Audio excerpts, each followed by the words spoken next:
everybody on YouTube? I'm Owen H. Welcome to another episode of What's It Worth? You're probably wondering, what's with the scarf?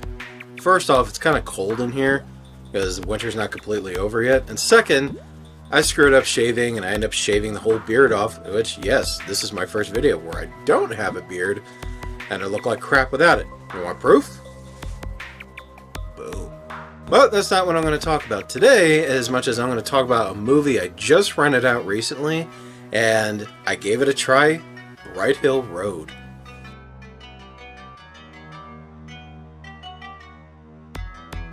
After a deadly shooting from a disgruntled employee, functioning alcoholic Marcy ends up suspended from her job, which causes her to go on a road trip.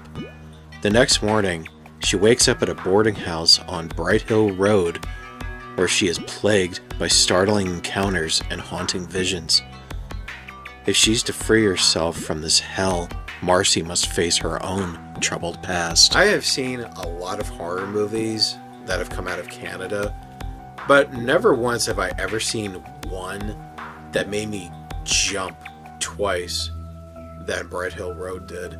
I will have to admit, with that movie, it was really impressive. I saw the trailer for it and I was like, I don't know. But I decided to give this movie a try, and I'll tell you, the movie is better than advertised. It's like you're better off just watching the movie without watching the trailer. Bright Hill Road is a psychological horror film with a slight pinch of the supernatural.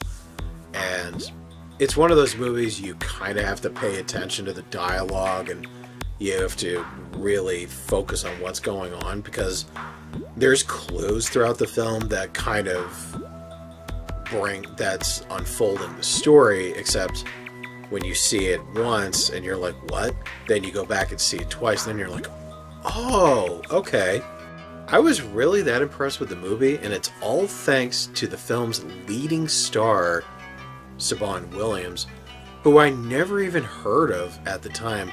The only time I've ever noticed her was when I played The Quarry, and I started looking into what else she's done, and this movie was one of them. And I decided to give it a try regardless of its trailer. And I will tell you, she did such an amazing job in this movie, playing as this functioning alcoholic who just can't lay off these little shot bottles, and like she's drinking herself to death. And the makeup design they did for her to look like that, I mean, it's like, it was so good that she just looked like shit. And it wasn't only the makeup design, but it was also her performance, where she does the shaky hands, the side effects of withdrawal, and how she kind of stumbles all over the place.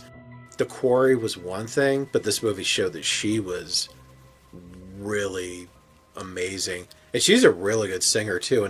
Which, speaking of that, she performed a song for this movie, which you do hear it. Now, apart from Siobhan Williams, there's two other characters that are actually kind of interesting. There's the hotel attendant, where she's very compassionate, kind, alluring. She tries to help you in every way, shape, and form. But she does display a bit of a weird side, where she constantly asks you questions about you personally that there is no possible way she could have known those details about. As much as she's really nice, there's like another side of her that is yet to reveal itself, and at the end of the film they do reveal what she is. And of course there's the creepy guy down the hall, played by Michael Eklund, named Owen.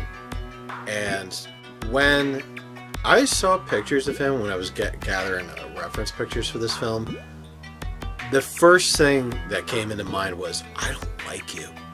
And you know what? After seeing this movie, it's quite justified. This guy was a creepy, shady, dirtbag asshole. I thought he was just one of those rehab tweaks that seriously needs to go back to rehab. And it's not, and I'm not just going by like the way he looks as much as it was his character. It was his body language, how he's always eyeballing Marcy, and how he invades her space a lot of the times, and how he tries to be charming and smooth and be like the nice guy, and you could tell he's so full of shit. Like there's something darker going on with this guy. and he comes on a little too hard, and it's very uncomfortable and unsettling. There was nothing about this guy that I liked at all. And then you see his mugshot in the basement, and then you're like, oh, he's a criminal, but you don't know what kind of a criminal he is. And then he ultimately turns out to be some sick serial killer who admits of doing experiments where he wants to see how long he would last in bed before he kills the women he screws. Kind of elaborated, he had kind of a crappy childhood, but they didn't extend too far as to like how bad it was.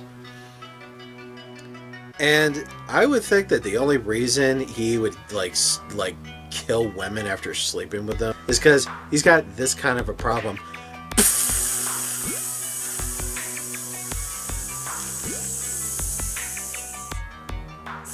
And then when it came to a brief sex scene between him and Marcy, and then he gets like really forceful with her, two words came into mind: badge and dickhole.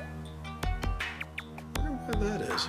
Oh my god! If he called me ma'am one more time, I was gonna shove that badge up his dick. Ah, that's why. Granted, I bet the actor's a really nice guy in real life, but it's the character he plays I just couldn't stand.